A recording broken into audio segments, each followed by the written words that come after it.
Praise God, church. Praise God, brethren. This is a new day, a day that the Lord has made, and we will rejoice and be glad in it. Welcome so much to this live Facebook feed. We are blessed and honored to have you. We value you. We thank God for you. We appreciate you for being able to tune in each and every day, to be able to listen to the word of God, and we do not take you for granted. We appreciate you. We love you. I hope you have had a good day. And today being a Monday, I'd just like us to share the word of God to help us even as we go on with the week in the name of Jesus. My name is Valencia Jibera, and I am blessed and honored to be under the leadership of Bishop Osha Mominde. This is Pentecostal Revival Church. We are located along Makongeni Estate in Jogoo Road, and we are blessed to have you here. So we shall open with a word of prayer. Lord, we give you glory, we give you honor. We thank you for this day. We thank you that we have had a good day today. We pray, my Father, my God, that as this word comes forth, that, Lord, may this word touch the heart of your people. That, Lord, may you speak to your people. That, Lord, may you encourage your people. That, Lord, we pray that today you are going to help us even in the word, even in my God, you're going to give us the revelation of the word. That, Lord, everything shall be to the glory and honor of your name. In the name of Jesus. Amen and amen. Amen. So today we are going to read from the book of Luke, chapter 19, from verses 1 to 10. This is a story that we all know about from Sunday school, and we are all familiar with it. And so, Luke chapter 19, from verses 1 to 10. Then Jesus entered and passed through Jericho.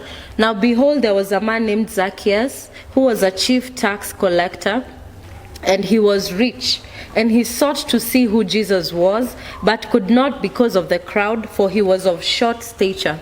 So he ran ahead and climbed up into a sycamore tree to see him, for he was going to pass that way. And when Jesus came to the place, he looked up and saw him and said to him, Zacchaeus, make haste and come down, for today I must stay at your house. So he made haste and came down and received him joyfully. But when they saw it, they all complained, saying, he has gone to be a guest with a man who is a sinner. Then Zacchaeus stood and said to the Lord, Look, Lord, I give half of my goods to the poor, and if I have taken anything from anyone by false accusation, I restore fourfold. And Jesus said to him, Today salvation has come to this house, because he also is a son of Abraham. For the Son of Man has come to seek and to save that which was lost. Amen and amen. Today I want us to speak about being a new creation in Christ. Amen. And from this story, we know it's a very popular story, it's a very common story, and it's one that we have been talking about since Sunday school up to today. And it's still a story that when I read, it really encourages me and it really builds me up. We see that Jesus was passing through Jericho. He was going to Jerusalem. Now, many Jews from Galilee were actually passing through Jericho because they were going to observe the Passover feast in Jerusalem. And I want us to understand that Jericho was controlled by the Roman Empire. During the time of Jesus, Israel was controlled by the Roman Empire.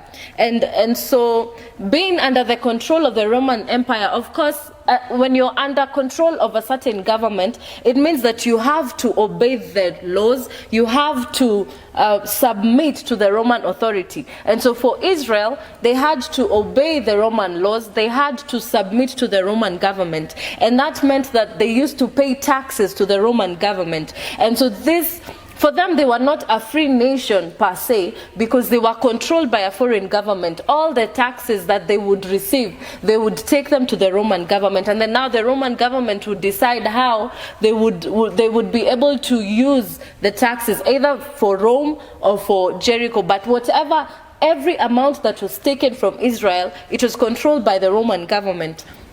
And you see, because the Roman government used to collect tax from Israel, it meant that most of the tax collectors came from Israel. The guys who were collecting taxes, they were the Israelites. They used to work for the Roman government, and they used to collect tax on behalf of the Roman government. And so they were not really loved by the Israelites, because the Israelites used to view them as sinners. They used to view them as traitors, because most of the taxes would go to the Roman Empire to build their empire and to build their churches and all that. And so for the Israelites, they did not really like the tax collectors, because they felt like they had betrayed them, that they were actually walikuwa wanawanyanyasa. Because we also get to see that these tax collectors, they were not also very honest in collecting the taxes, because they had been given an amount by the Roman government that they had to collect. And because they wanted to become rich, they took advantage of that opportunity, and they decided to collect more than what was asked for. And so they would collect more taxes so that they would give a certain percentage to the Romans, and then they would have a certain percentage to themselves. And most of the tax collectors were rich.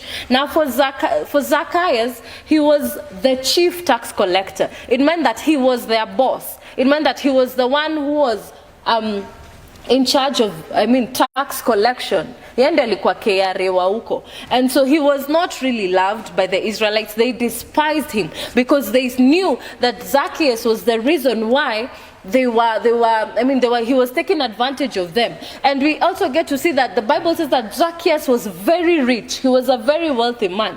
And his riches did not come from him working hard. His riches did not come because he was from a wealthy family. No, his riches came from the money that he would collect from the Israelites. And he would even collect more than he was asked for, so that he could be rich, he could enrich himself. And you see, the Bible says that Zacchaeus was hated. He was despised.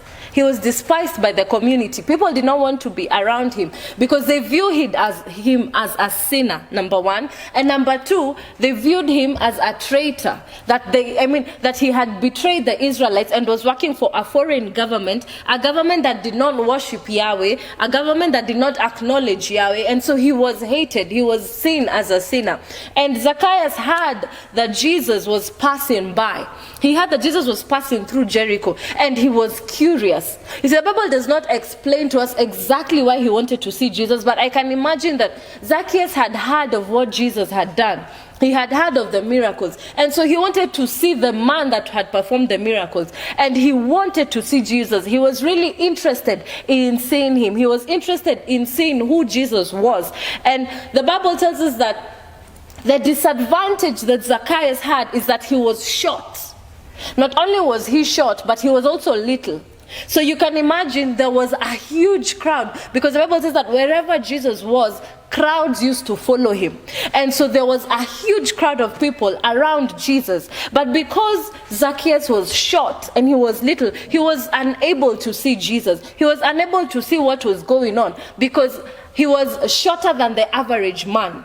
I tend to believe that maybe he was quite short and he was quite small. And so when there was a crowd around, he could not see Jesus, because he was at a disadvantage. He was unable to see him. He was unable to see Jesus because, number one, he was short, and number two, because the crowds had blocked him from seeing Jesus. And I need you to follow me very closely. Now, for Zacchaeus, his shortness, it represents weakness. You see, your weakness, weakness could be anything. It could be addiction, it could be sin, it could be failure, it could be your past, it could be immorality, it could be whatever your weakness is. Now that his shortness represents weakness. It means that your weakness could be blocking you from accessing Jesus. Your weakness could be blocking you from getting to know who Jesus is. Your weakness, your past, your mistakes, they could be blocking you from getting to be able to get deliverance, to get salvation from Jesus. And you see, for Zacchaeus, he knew what his weakness was. And most of us, we know what our weakness is. We know what our failures is. We know the past where we are coming from. We know the failures that we have gone through. And we have allowed our weakness, we have allowed our failures, we have allowed our past to block us from seeing Jesus, to be a hindrance from us to accessing Jesus. We feel that I am not good enough. I am not worthy to be able to see Jesus. And we keep on feeling that because I am a sinner, because I have made all these mistakes, because I am from this past, because I am from this family, because I have done things that I cannot even say before people, we feel that we cannot come to Jesus, that God cannot accept us, that Jesus cannot accept us. But for Zacchaeus, he did not allow his weakness to stop him from seeing Jesus. He knew that he was short. He knew that the crowd blocked him, but he knew that he wanted to see Jesus. And because he had an interest, he pursued that interest, and he said that I may be short, but I know there is a way that I can be able to see Jesus. You may have a weakness. You may be a failure. You may have been rejected. You may come from a past that you are not very proud of, but do not allow that to stop you from accessing Jesus, to stop you from accessing his mercy, to stop you from accessing his grace, to stop you from accessing, to approach the throne of God as you are. Do not allow your weakness to stop you from accessing Jesus, to stop you from accessing the grace and the mercies of God, to stop you from accessing the love of God. Do not allow that. And Zacchaeus knew that he needed to see Jesus. And so the Bible says that he climbed a sycamore tree because he knew that if I sit here, I will not get help. If I remain here, I will not see Jesus. I will miss Jesus. And so he went and climbed a sycamore tree. Do not allow your weakness to block you from accessing Jesus. Do not stay where you are because you feel that you are not good enough. Do not allow your past mistakes to stop you from pursuing that which God has put in your heart. And you see, the other thing that was blocking Zacchaeus from accessing Jesus was the crowd. The crowd was a challenge. It was a huge crowd, a crowd of many people, a crowd of guys who kept on blocking Zacchaeus because they felt that he was not worthy enough to see Jesus, because everyone knew that he was a sinner. Everyone knew that he was a thief. They called him a thief. Everyone knew that he was a tax collector. And so they felt that this man is not worthy. This man should not be here. And I can imagine he was in the middle of the crowd and he's trying to access Jesus, but they keep on blocking him. They keep on pushing him behind. They keep on mocking him. They keep on shouting at him and telling him you cannot see him because you are short. And you see, this is the thing. The crowd represents some of us in church. It represents some of, not the, by the church I don't mean the building, I mean the body of Christ. There are people in church who block others from accessing Jesus because they felt that this person, this one is a sinner. This one cannot be saved. That's because they know your weakness, because they know your past, because they know the mistakes you have done. They stop you from serving Christ. You may have repented and come to Christ, and God has forgiven you your sin. But when you come to church, you feel that the crowd is blocking you from accessing God. You feel that people keep on judging you from the mistakes you had done, from the failures you have committed, from your weakness. They keep on telling you that you're not good enough to serve in church. You're not good enough to be an usher. You're not good enough to be in this place. You're not good enough to be a praise and worship leader. You're not good enough to stand on the pulpit and preach. You're not good enough to be an intercessor, because they see your weakness, because they see your past mistakes, because they see your failure, because they feel that this one is a sinner, and so you have such a difficult time accessing Jesus, and you're not able to minister fully in church. You're not able to serve God in whatever capacity that you feel you want to serve God, because there are these religious people. There is a crowd that tells you you cannot serve because we know your weakness, because we know your failure, because we know your past. If a drunkard right now enters into church, people can, actually everyone will look at this person badly, and it may even get to a point where some ushers will actually tell them, wewe umelewa, toka nje, because they feel that you are a sinner. You are not allowed to be in the holy place. But you see, the Bible tells us that Jesus came to seek the lost. Jesus came to save the lost. When someone comes in church and you know that this person is a drunkard, you need to to allow them to access Jesus, because that is the day that their salvation is coming. That is the day that their healing is coming. That is the day that God will touch them. God will save them. You do not know the reason why they came from wherever they came from drunk to come to church. You do not know the reason why this person, who probably is well known as a prostitute or as a thief or as a drug addict, you do not know why they are coming to access Jesus. And so when we become the crowd that blocks people, when we become like the Pharisees, that we feel that people are they are too much, like huyu ni mwenye dhambi, no one can even save them, that even when they get into church, we treat them like outcasts, we treat them like sinners, we treat them like rejects, that even if they want to get saving, they cannot be saved, they cannot accept Jesus, because we are blocking them from accessing Jesus. And you see, the Bible tells us that Zacchaeus climbed on top of the sycamore tree. And the most amazing thing is that even if there was a huge crowd, even if Jesus was busy in the crowd and he was engaged with the crowd, the Bible says that when Jesus got there, he looked up and saw Zacchaeus. That Jesus was not distracted by the crowd. He was not distracted by the noise. He was not distracted by the amount of people that wanted to see him. But he knew that there is one soul that needs saving. That there is one soul that needs the love of Christ. There is one soul that needs to access mercy. There is one soul that needs to access me to be able to be saved. And the Bible says that Jesus looked up.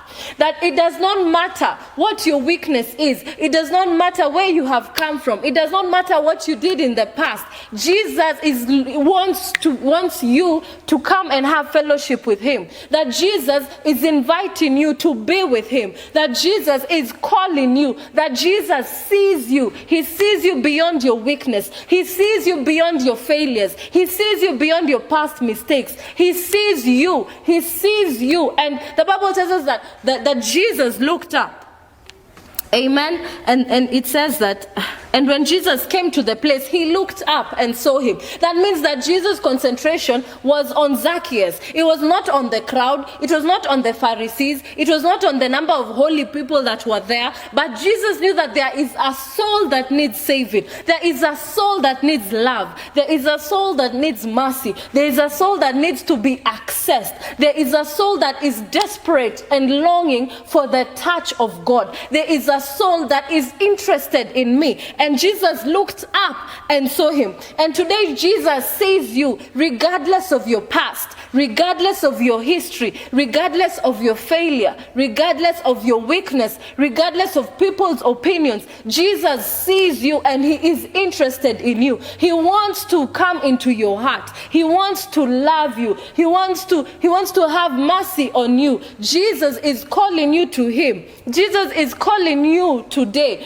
to come back to him. That it does not matter where you have been. It does not matter the amount of mistakes you have done, but Jesus wants you. Jesus is interested in your soul. Jesus is interested in your heart. Jesus sees you beyond the weakness. He does not condemn you like the way the world condemns you. He understands that you need love. He understands that you need mercy. He understands that he needs to reach out to you and touch you. And you see, the thing that even that makes me even happy is that in verses 5, it says that Jesus, where is it? Where am I? And when Jesus came to the place, he looked up and saw him and said to him, Zacchaeus, make haste and come down. You see, Jesus addressed him by his name. He called him by his name. He did not call him by his weakness. He did not call him by his failure. He did not call him by his history. He did not call him by what people's opinions. He did not call him, you tax collector, come down. He did not say, you thief, come down. He did not say, you short man, come down. He did not say, you little man, come down. He called him, he said, Zacchaeus. He called him by his name.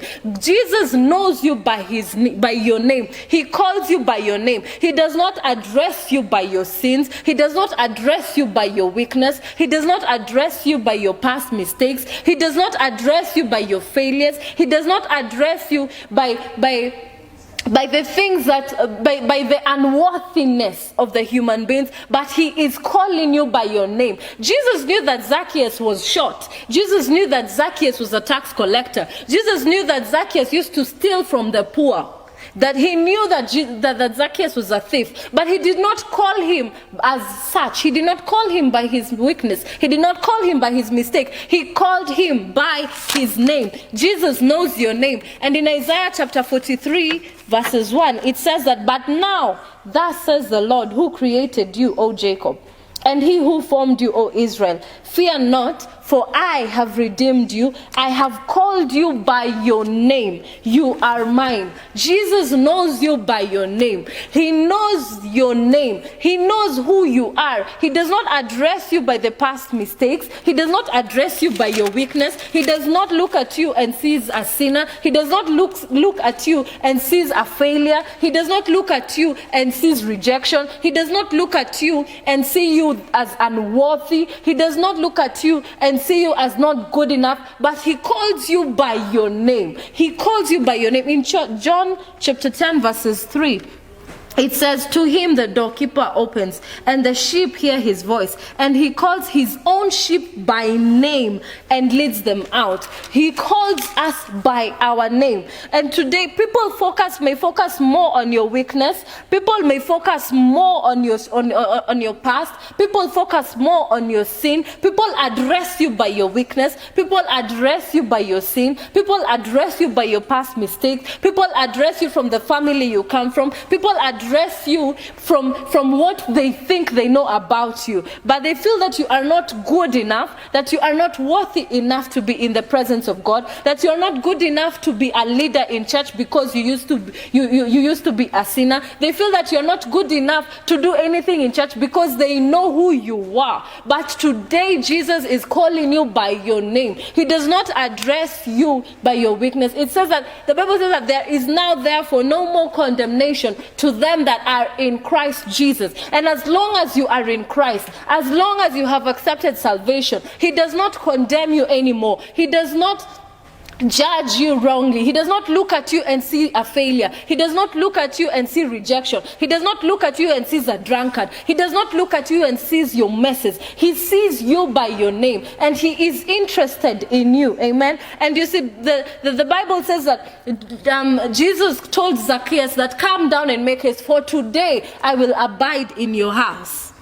Amen. That he told Jesus that today I must stay. In fact, it was a command. Jesus was not asking him. Jesus was not proposing to him. Jesus was not giving him an idea. It was a command. He says, "Zacchaeus, today I am coming to your house."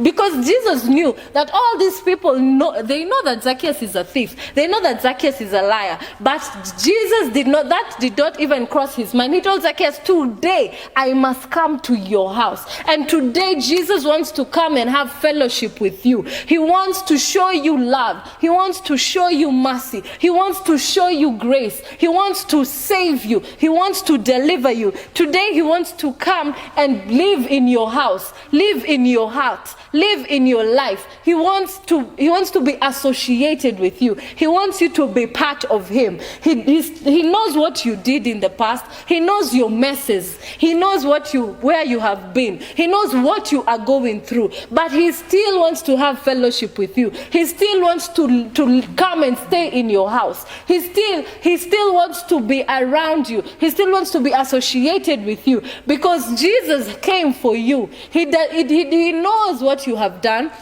He knows what you are going through, but he still shows love and mercy, that he still shows compassion. And I can imagine for Zacchaeus, no one had shown him love. No one had shown him mercy. No one had shown him compassion. No one even cared about him because of his weakness, because he was a thief, because he was a sinner. But Jesus showed him love. Jesus showed him compassion because Jesus is love. Jesus showed him mercy. He knew knew that Zacchaeus is a thief and that he deserved by the law to die. He deserved to be despised. But Jesus showed him mercy, and he showed him compassion, and he showed him love, and he showed him that there is much more to you than what you think. You are much more than your mistakes. You are much more than your messes. You are much more than your weakness. You are much more than your failures. There is more to you than that. There is more to you, and that is what Jesus is seeing. Jesus sees your potential. Jesus knows who you are, and Jesus knows that you are a child of God, that you are brothers and sisters of Jesus. And Jesus showed him mercy. He knew that even though Zacchaeus knew that maybe he did not deserve love, maybe he was not worthy of mercy, but Jesus saw him and showed him mercy and showed him love and showed him compassion. And he told him that today, Zacchaeus, I will stay at your house. Maybe people have rejected you. Maybe people don't want to be around you. Maybe people they don't want to be seen around you. But Jesus, he still loves you regardless. That Jesus sees you, he knows you, and he wants to be with you today. And you see, the Bible tells me about the Samaritan woman at the well in John chapter 4. It talks about that this woman, people described her as immoral, that she had been married 5 times, that no one wanted to be around her. And the Bible says that she used to go to the well in the middle of the day at noon. I mean, when no one was around, when nobody would be there, because if she would go during the normal time in the early morning before the sun became too hot, the other women were there and they would judge her. They would condemn her. Nobody wanted to be around her, and so she was alone. She was a loner. She didn't have friends. She didn't have anything. It was just her. And she used to go to the well every day at noon to be not so that she can be away from all these people, so that she can just have time alone, because nobody wanted her and nobody showed her mercy. No one showed her love. But the Bible says when she got to the well, she met Jesus. Number one, this woman was a Samaritan woman, and according to the Bible, the Jews and the Samaritans never got along together. They were two separate worlds. So as a Jew, you are not allowed to mingle with a Samaritan. And as for her, she was at a disadvantage, because number one, she was a Samaritan woman. Number two, she was immoral. No one wanted to be around her. And when she got to the well, she met Jesus. And Jesus told her that, give me, may I drink from your cup. And this woman was wondering, you are a Jew. We are not supposed to talk, to even look at each other. We are not supposed to talk to each other. Leave alone me giving you water.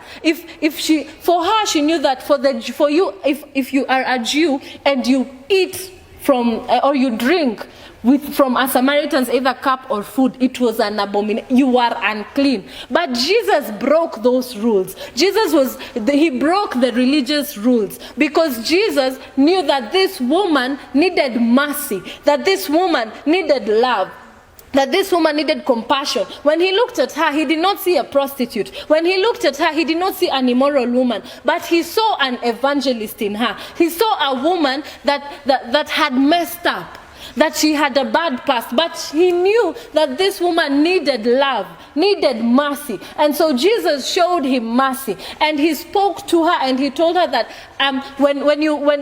he will give her living water, eternal water, that she will never thirst ever again. Because once you meet Jesus, your life is transformed. And this woman wondered, why would he speak to me in such a manner? Jesus did not address her as you adulterer. He did not address her as you immoral woman. He did not judge her, but he showed her love and mercy. He showed her that I know your messes, because he told her that I know you have been married 5 times, that I know even the man you are living with right now is not your husband. He knew, and he told her that I know that you have messed. I know that you have a past. But regardless of that, I come so that I may give you life. I come so that you may drink from me and you will never thirst again. I come so that you may be transformed, so that you become a new creation, so that now you are a new person, because the old is gone and now you are a new creation. And this woman ran back to the town, And she began to call people and said, you need to come and meet this man who knows my past, who has told me everything about my life. And it's because of Jesus' mercy, because of Jesus' grace, because Jesus loved her and showed her compassion, that she was able to evangelize about Jesus. And the Bible says that many became believers. They became believers because of the act that she did. Because if she had not met Jesus and received his love and received his grace and received his salvation, she would not go back and she would not have evangelized, and Jesus would not have made more disciples. But you see, by the time Jesus was leaving this place, when they got to the well, they told Jesus, you have to come and stay with us. And Jesus stayed there 2 more days. If he had not shown love to this woman, he would not have that opportunity to spread the word of God, to spread love, to spread healing, to spread miracles, because it was a taboo for Jews and Samaritans to be seen together. But Jesus broke those rules. Jesus just wants you as you are. He knows your messes, he knows your mistakes, he knows you, but he will not address you by your weakness. He wants you to get salvation.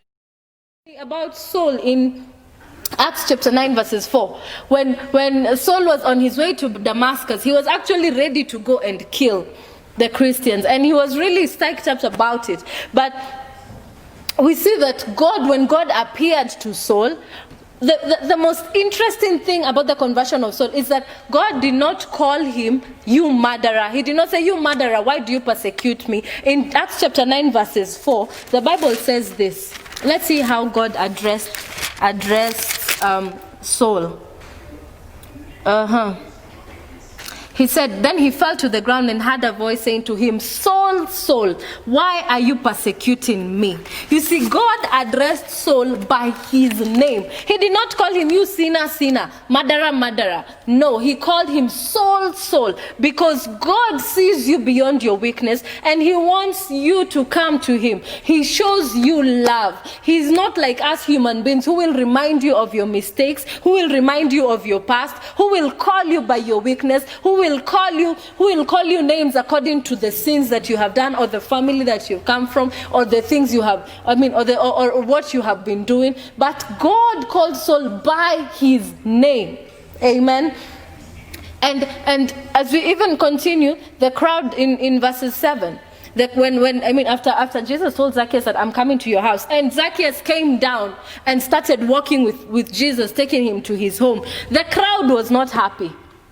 Amen. And this really just bothers me, because the crowd was displeased. In verses 7, where is it? In verses 7, it says that, but when they saw it, they all complained, saying, he has gone to be a guest with a man who is a sinner. And you can imagine the people who are complaining, these are the Pharisees.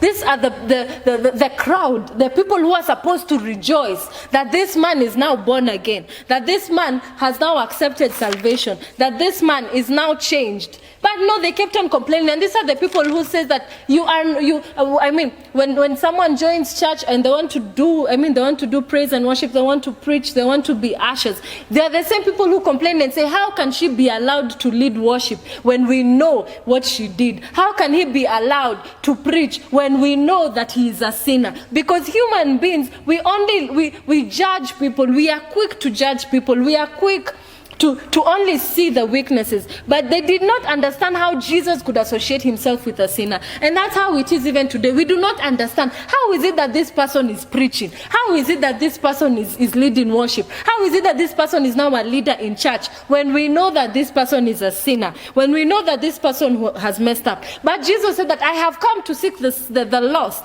I have come to save them. And instead of the crowd rejoicing that a sinner has accepted salvation, they begin gossiping and murmuring and bringing him down. You see, people will always have something negative to say. They will always say that you are not good enough, that you do not deserve to make it in life, that you do not deserve to get married after all the abortions you have done, that you do not deserve to lead worship, that you do not deserve God's grace. You see, because they see you as a sinner. That you should not be discouraged. Continue Continue pursuing God. Continue focusing on God. Continue serving God. Continue working hard. Continue doing that which God has purposed to do. They will attack you. They will fight you. They will gossip you. But God has the final say. God has the final say over your life. God is not moved by people's opinions.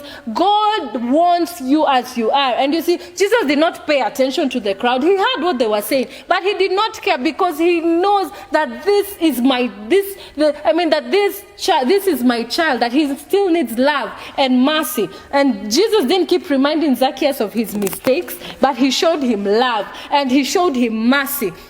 And it's because of the love and the mercy that Jesus showed Zacchaeus that Zacchaeus decided to change and become a new creation, to change and become a new person. And he got saved and he repented and gave back what he had stolen. You see, when Jesus came for the lost, Jesus came for the broken, Jesus came for the wounded. He came for those that are rejected, for those that have been messed up, for those people that have a bad past. He is calling you. He wants you. And you see, once you have an encounter with Jesus, your life changes. Everything changes. You become a new creation. You become transformed. And in 2 Corinthians chapter 5 verses 17, it talks about being a new creation. That them that are in Christ are a new creation. That the old is gone. That the new has come. That the old mistakes have gone. The old you does no longer exist in God's eyes, but you are now a new creation. That you are worthy of love. You are worthy of God's mercy. You are worthy of God's grace. You are worthy of being able to serve and minister in church just like anyone else. Your your weakness should not be an obstacle to you. And today, God is calling you to him. Jesus is calling you to him. You see, the Bible in Mark chapter 10 verses 18, it says that no one is good except God alone. We are all sinners. We all sin in different. It's just that we sin differently. And so, Jesus today is calling you. Regardless of the failures, regardless of the mistakes, regardless of the messes, he is calling you to him. And God is full of love and mercy. Jesus is full of love and mercy. Jesus is compassionate and he loves you. And he wants you to live the best life that you can live. He wants you to access the promises of God that are written in the word of God about you. In the name of Jesus, Father, we pray. I pray for everyone out there who is wounded. I pray for everyone out there who needs your touch. I pray for everyone out there who is broken. I pray for everyone out there who feels rejected. That God, my Lord, that Lord, may they have an encounter with you. That Lord, may they have an encounter of your love. That Lord, may they have an encounter of your grace and mercy. That Lord, may they Lord, I pray that today you may touch them wherever they are. That, Lord, may they accept your salvation. That, Lord, you are a God that redeems. That you are a God that saves. You are a God that delivers. And today I bring them to you. May you give them peace. May you change them. That, Lord, they are therefore now new creations. That, Lord, may you give them the spirit of courage. May you give them the spirit to be able to pursue you. That, Lord, we pray that today, that may they access you. May they come to your grace, to your throne of grace, my Lord, with confidence. That, Lord, may you uplift them. For anyone who feels broken, for anyone who wants to quit, for anyone who wants to give up in life, my God, we pray that you may strengthen them. May you give them courage. May your grace locate them wherever they are. In the name of Jesus. Thank you so much for tuning in. You are blessed. You are highly favored. You are our special guest, and we love you. Thank you so much. The next service will be on Wednesday at 8 p.m. We are looking forward to have you join us. God bless you. Shalom. Have a good night. Amen. COVID-19 is a new disease. Many things are still unknown. Scientists, researchers, healthcare workers and others are working together to better understand the virus, how it spreads, and how we can protect ourselves, our loved ones and everyone else. But science does not stop. It changes and evolves over time. It has an enormous influence on our daily lives. Every day we discover, experiment and understand new things. And even though changes may seem confusing, they are for our good. They show that we are learning and finding better ways to tackle the virus that causes COVID-19. This pandemic is challenging. It is unprecedented. And while science continues to evolve, finding new and better solutions, we need to come together and use the tools and knowledge we currently have. Guidance and advice will still change over time, so be open to changes, new facts and recommendations. Remain flexible, show your resilience. Be the change. Let's all prevent the spread of COVID-19.